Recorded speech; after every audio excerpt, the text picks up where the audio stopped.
وزیر اعلیٰ پنجاب مریم نواز شریف نے کہا ہے کہ تاریخ میں پہلی بار الیکٹرک بسوں کی سہولت دیہی علاقوں تک پہنچائی جا رہی ہے۔ وزیر اعلیٰ پنجاب مریم نواز شریف نے دیہی آبادی کی ترقی کے عالمی دن کے موقع پر اپنے پیغام میں دیہی برادریوں کی ملکی ترقی، زرعی پیداوار اور غذائی تحفظ میں کردار کو خراج تحسین پیش کرتے ہوئے کہا کہ یہ مضبوط دیہی معیشت ترقی یافتہ پاکستان کی ضمانت ہے۔ اپنے پیغام میں وزیر اعلیٰ نے کہا کہ کسی بھی ملک کی ترقی اور خوشحالی میں دیہات کا کردار بنیادی حیثیت رکھتا ہے۔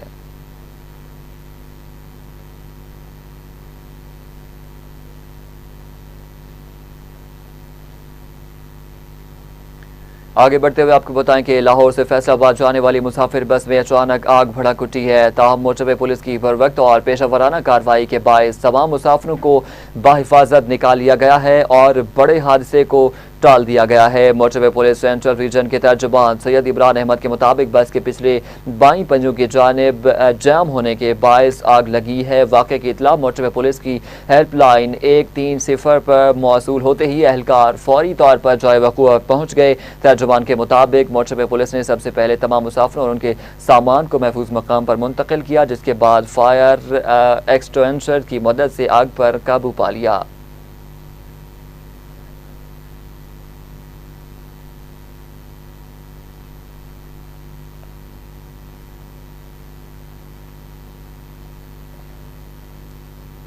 نیوز اسٹوڈیو سے فی الوقت اتنا ہی۔ مزید خبروں اور اپڈیٹس کے لیے دیکھتے رہیے ٹی وی ٹوڈے نیوز۔